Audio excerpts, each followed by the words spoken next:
Gentlemen, may I have your attention, please?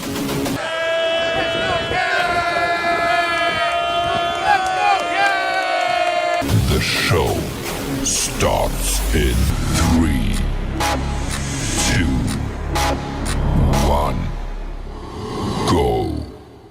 Good morning, CaneSport. It's May the 12th, 2023. I'm Gary Ferman, the publisher of CaneSport.com, joined once again by our managing editor, Matt Shodell, as we discuss the news of the day. And Matt, today we're taking over for the young guys who have been chipping in this week. But today it's hardcore football talk. And we are talking about a subject that is so much on the minds of every Miami Hurricane fan that I said to you, Matt, I know it's only May, but we got to throw you in the laboratory and we have got to do a study and a story on how many games the Miami Hurricanes can win in the 2023 season. So we did that. We locked you up for a couple days. Let Azubi and Steven take care of Good Morning CaneSport. And you emerged with what I will tell everybody in advance is a really interesting look at what this next season is likely to look like. And let's set the table with a few facts that are kind of interesting. And when Miami was on top of college football, the average win-loss record of a typical season was 10.2 to 1.9, meaning over 10 wins and under 2 losses a year. And that was an almost 2-decade span where the Canes put up that type of average season. So that's the standard. And I don't think Mario, if you ask Mario Cristobal, he would tell you he is compromising on that standard. He did not inherit a program capable of attaining that to this point, and probably not even this year. But that is what he is trying to build towards. That was the Miami standard back in the program's heyday, and it remains the standard that everybody since then has been trying to attain. And there has been just one 10-win season in the last 19 years, and that was 10-3 in 2017. Absolutely stunning when you look at it from that perspective. So still, despite all those failures, Matt, it is the most asked question of us at CaneSport. How many games can this team win this year? I get it everywhere I go. It is at the forefront of every Canes fan's mind. So, like I said, we threw you in the lab. We said, Matt, don't come out until you have an answer to the question. So from there, I'm going to give you the floor and tell us, give us a synopsis without giving your whole story away, because we still want everybody to read the story. Give us a synopsis of what you feel you came out of the laboratory with. They're not going to be good. How did I know that there was going to be some smart ass? Because you're channeling sparkly response that was going to come out of you. We gave you the whole week off to work on this. You know what? Are you a Steven? Steven carried the show. I mean, I'm reading the message boards yesterday, and we had one poster say that Azubi makes the screen melt, or Azubi melts on the screen, or something like that. So, like, they are loving their Azubi, okay? We gave you all this time off to work on this, and that's the best that you can come out and say is they're not going to you're channeling your inner Stephen Wagner without the mustache. Like, you just talk and talk. You steal all my thunder. What do you want me to say? Are they going to be good this year? No, not based on the metrics. And is that a shock to anybody? I don't think so. I wasn't in the lab. It's almost a mustache right here. Yeah, great. I was not in the lab. I was actually eating a lot of pizza. And I know fans hate it when I talk about other stuff besides football, but you know what?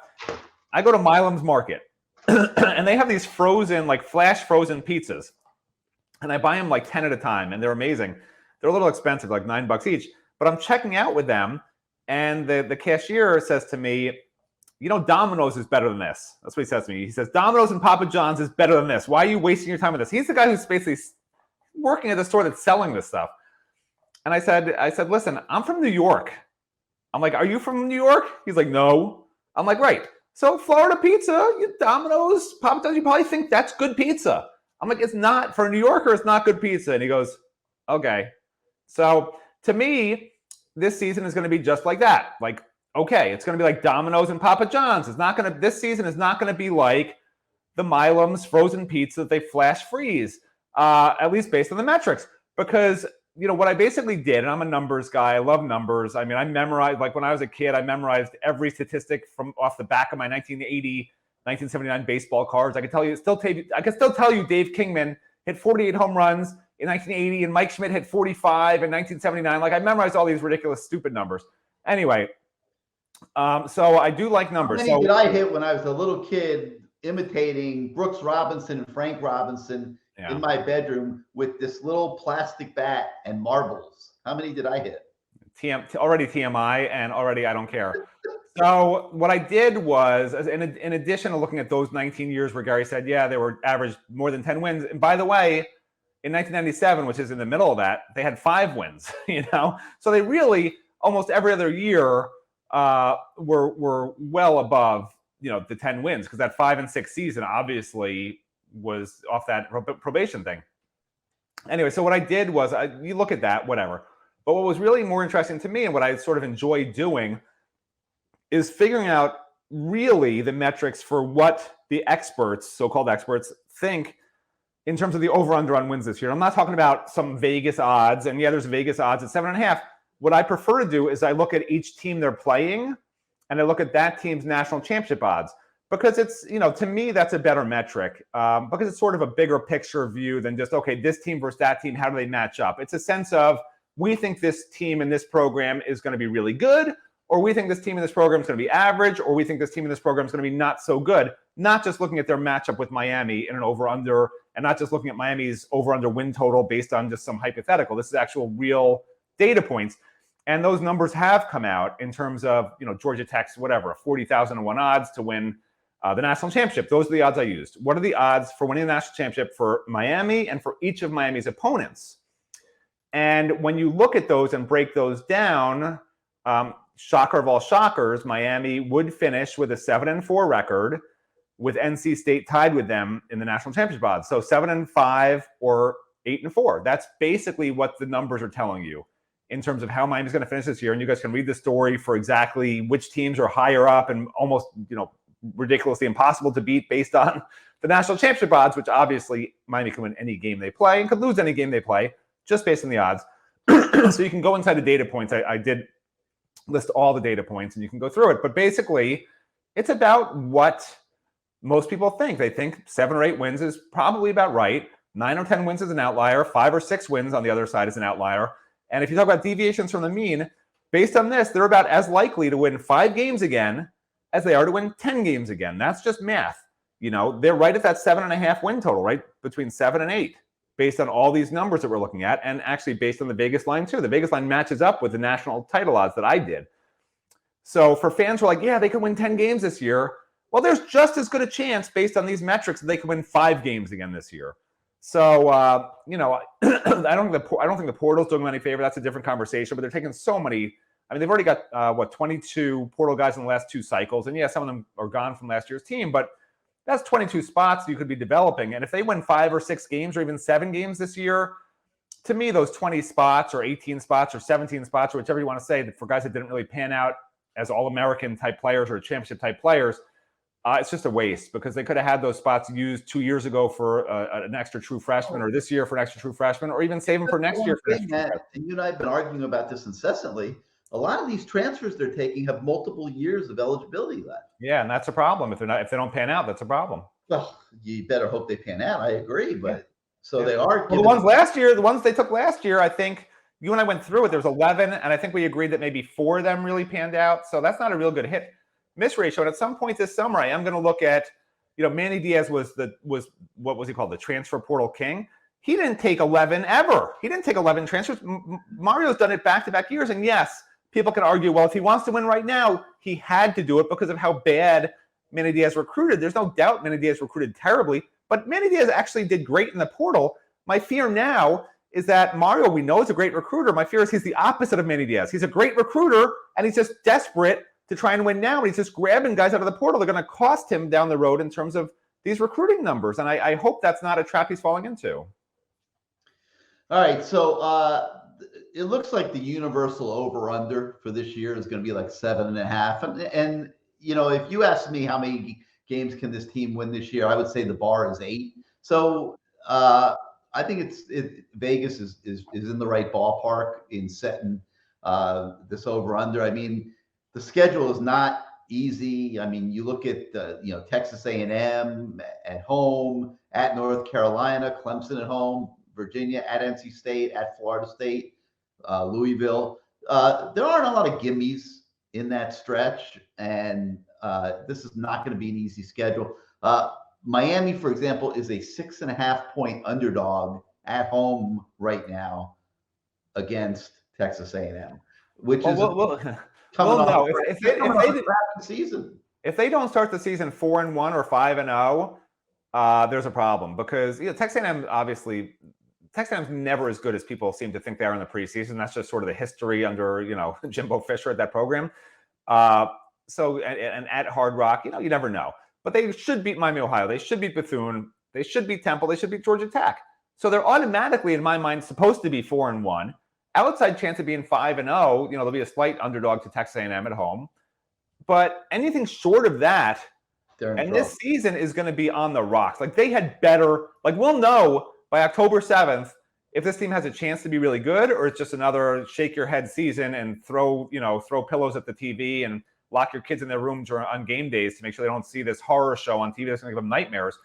Because then you got North Carolina, Clemson, NC State, Florida State, and Louisville as 5 of your next 6 games. And if you're going into those with a 3-2 record, you're looking at another losing season. I'm sorry, because you're not going to be that good if you already lost 2 games out of that first stretch. And so we're going to have a really good idea early. A lot of times we don't really have an idea early in the year like we're going to this year, because, they should be gimmies, right? But with this team, there's nothing that's a gimme. So if they're not winning those games handily and maybe making a game of it against Texas A&M, you're going to know this is not going to be a good outcome for Miami this year.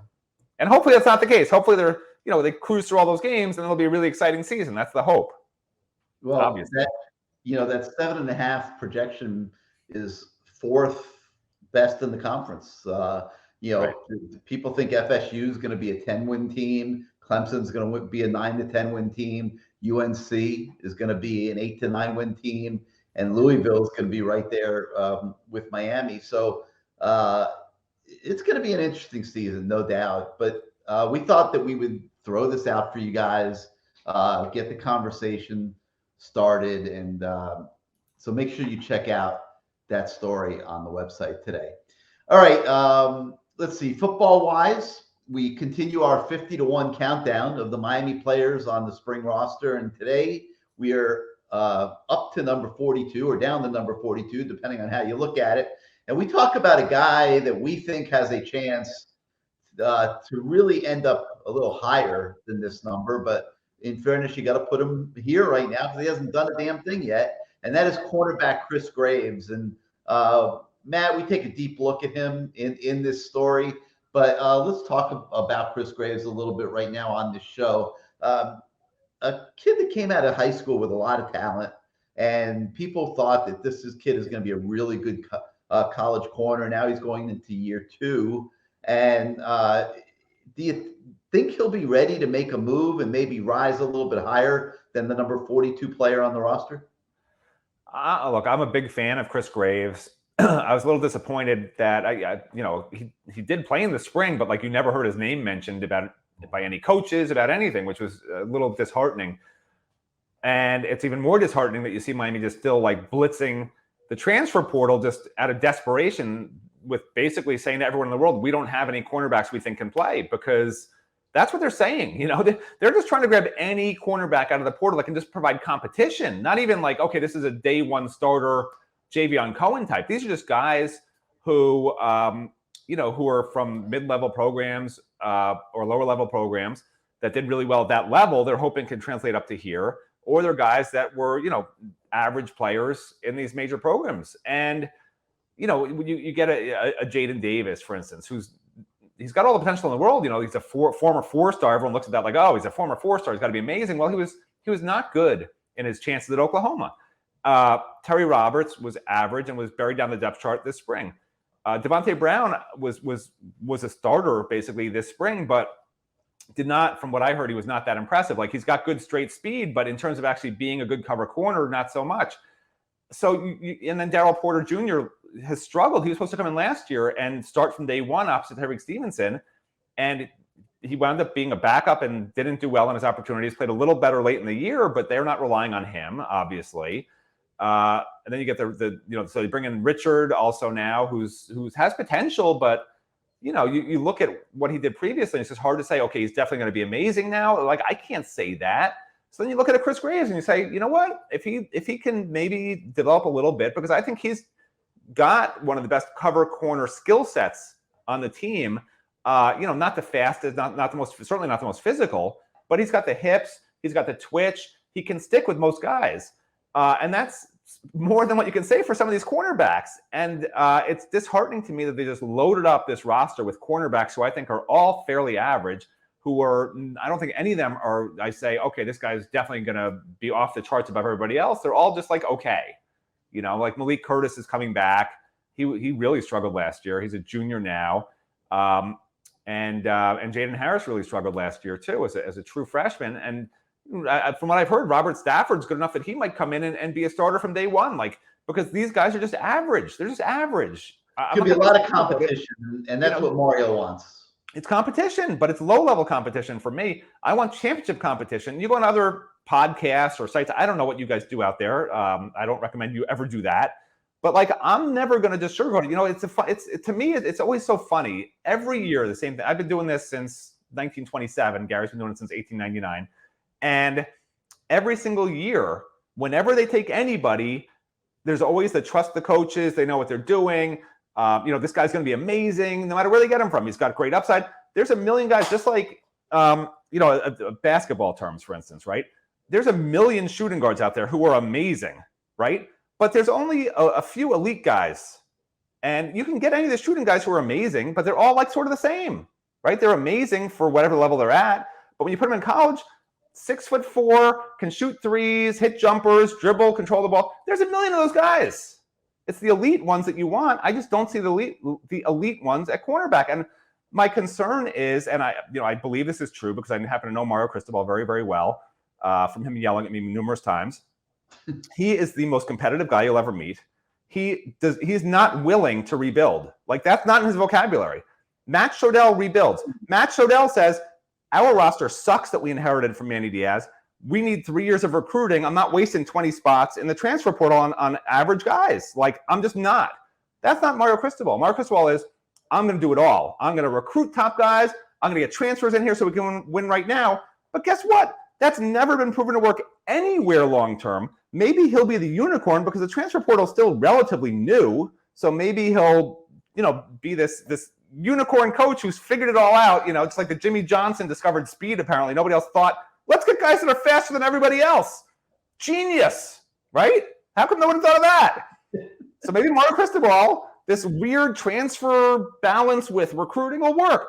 I don't think it will. That's just my honest opinion. I'm not going to lie to people out there. I think it's ridiculous to spend spots on these guys who are here multiple years that, I don't think we need. I don't think they're championship level players. I think Mario can recruit championship level players. And like Gary said, these are multi-year guys, a lot of them. I don't need them on the roster next year. And you can send them off and say goodbye, but they're going to have to sit out a year and their career's probably over because of that. I mean, it is what it is. It's a business. I don't feel good about it. But that's what Mario may have to do a year from now. And if he does that, fine. Because I'm fine with getting rid of every single one of these transfers after every single year. It's going to give Miami a bad reputation. But, you got to do what you got to do, man. Well, if they land these guys, and I think they will land several of them, they're at the 85 scholarship limit. So they're going to have to make some cuts. Now, I don't know whether those cuts are going to come from transfers or kids that were recruited traditionally, but it's going to be an interesting next several weeks. No doubt about it, with the semester ending, kids taking finals, maybe getting their degrees, maybe being told, hey, you got your degree. We're not going to let, we need your scholarship. You're not going to get that last year of free eligibility that you thought you might have, but we will help you land somewhere else. there's going to be a lot of this type of stuff going on because every one of these transfers they take, and there will be several on campus this weekend, they are going to have to free up a spot if they take the commitment. So well, the spots you free up, and I have to look at our eligibility tracker, but you could Jacob Lichtenstein, there's guys that they can say goodbye to that can play right away somewhere else if they're able to. Lichtenstein's one of them. I believe Frank Ladson would be another. Even though they transferred in, I believe as graduate seniors, they would be able to leave again. I think that's correct, yeah. And then there's guys who haven't transferred yet that they could certainly say, listen, you need to find a new home. If they're really not going to play here, what's the point? I'm not going to start pointing out names because it's not fair to those guys. But there are guys who have not transferred in that it's no longer the transfer portal window, which is a shame, but they'll have to sit out this year and then go into the portal window when it opens again. Either that, or if somebody wants to take them and just waste one of their 85 spots and have them sit out a year, they can do that too. But I mean, like I said, this is a business. This is not the business of losing games. And right now, Miami's in the business of losing games. It has to stop. And if that means you have to break some hearts and ruin your reputation at some schools because you want to try to win games, like, so be it. Mario's put himself in this position. And Gary, it's funny because a year ago you said, oh, it's all going to work itself out. Don't worry about the numbers. And I said, no, we need to be worried about the numbers because this is what's going to happen. And now we're at that point where they're going to be telling kids goodbye outside of the transfer portal window. The kid's future is going to be very much in doubt. There's going to be a lot of very upset people. And you said it was all going to work out, Gary. I think it will work out. It's just going to be It'll all work out for Mario, maybe. For Miami, maybe. But my whole point was it's not going to be great for some of these student athletes. That's my point. No, that's just a byproduct of where the program is and where it didn't have to be that. It didn't have to be that way. We're gonna see, man. If it doesn't work, Matt, like you say, if it doesn't work, then you're right. If the result is 5, 6, even 7 wins, then that's not making a big impact. And you're right. All right, you probably noticed that the young guys aren't on the show this morning. That's because they're on strike because they've been working really hard this week, and it's not about to end anytime soon with all these visits this weekend. But we've had a ton of recruiting news on the website all week long. No difference today. We've got a story on Key Miami target, a 4-star defensive lineman in the 2024 class by the name of Kamarion Franklin. He's the number 36 overall prospect in the On3 industry ranking, and he has locked in his official visit to Miami. So we give you an update on that. We've got a story this morning on 2024 Edge, Wyatt Gilmore. He's the number 4 recruit in the state of Minnesota. The Canes are spreading those tentacles, recruiting all over the United States, just like what Mario Cristobal did at Oregon. You'll remember the year before he came to Miami, he recruited the top player in 9 different states to go to Oregon. He is not afraid to send his coaches on the road, and they're recruiting this edge rusher, Wyatt Gilmore, from the state of Minnesota. He is also locked in a Miami visit and talks to us about what's on in his mind about Miami. We've got a story about another defensive lineman, a lot of defensive line recruiting going on. 2024 Lyons Township, Illinois lineman Eddie Turk.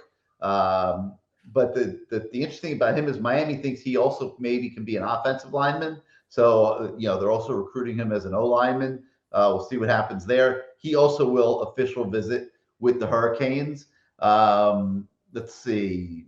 By the way, while you're seeing, I'll give you a perfect example of what the transfer portal has become, right? There's a guy in the portal who's visiting this actually he's on campus now, Anthony Campbell, right? A defensive lineman.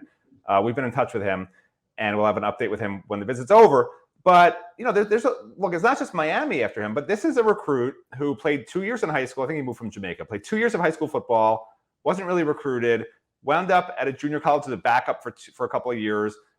Then he wound up at a minor program and was still a backup for the last 2 years. And now he's in the portal, and there are actually quite a few major programs that are interested in him because he's 6'7", 276 pounds. And this is what I'm saying. There's a million shooting guards out there, right? They all look good. They all can shoot, but there's only so many elite guys. This guy has been a depth filler for 4 years, 2 at the junior college level, 2 at the lower level, and he's never proven he can do it. But there's just such a dearth. You can look it up, Gary. There's such a dearth of 6'7" linemen that people are like, we'll just try it. We'll just try it. He's going to be, I think he's actually a 5th-year junior, so he would be on the roster hypothetically for 2 years, and maybe he'll be the greatest thing in the world. Maybe he'll be, the next Calais Campbell or Gregory Rousseau, but you can't convince me based on what you've seen so far from him that he will be. So this is the portal. The portal has become this weird mechanism of just mediocrity. I really thought this particular window would have a ton of top guys going into it, bidding wars like crazy, but the bidding wars were all behind the scenes, and most of the schools were able to keep their top talent home. Yeah. So this is what you get. You get the scraps. This is Gary Ferman on the floor trying to find chicken wings that other people have eaten so he doesn't have to pay for them. That's basically what's happening right now at Miami. Well, kind of like in the case of Tyler. And other schools like him too. But this is what's happening at Miami because this is not a guy who I say, okay, this is a free agent. This is a guy who's done it at a high level. He's had, 7 sacks at a high-level program or 10 tackles for losses at a high-level program.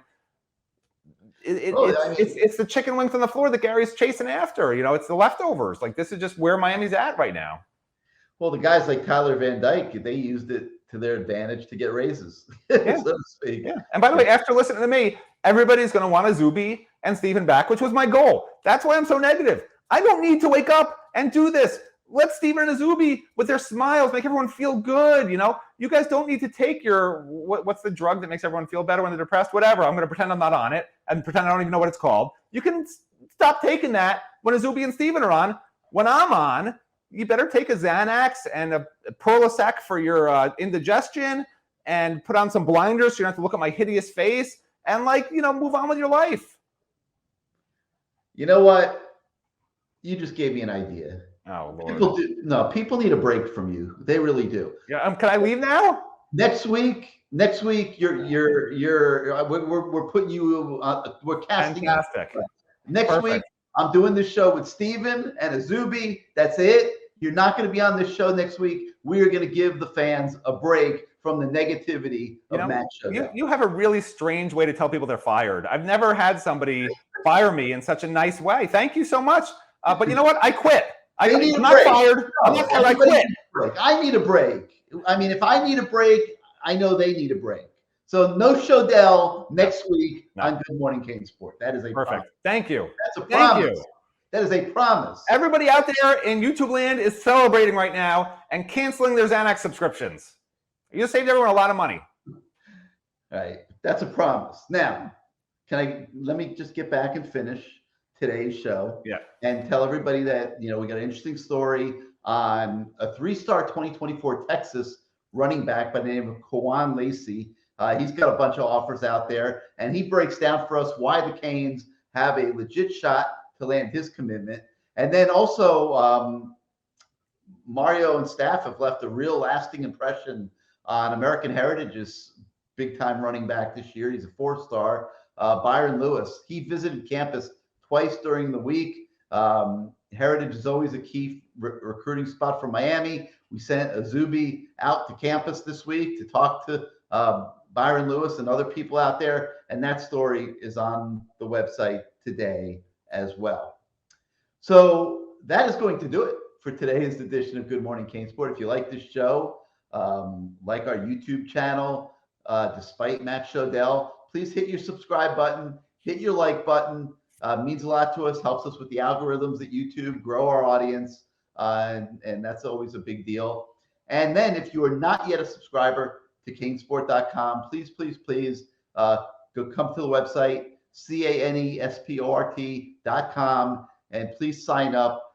Your subscriptions allow us to do what we do every day. We're making big plans for the fall, and it really means a lot to us that you guys are part of our community at CaneSport.com and subscribers to the website. So for Matt Shodell, I'm Gary Ferman. Thank you once again for being a part of the show this morning. We'll see you next time, everybody. And that'll be next week without Shodell. I promise. Have a great day.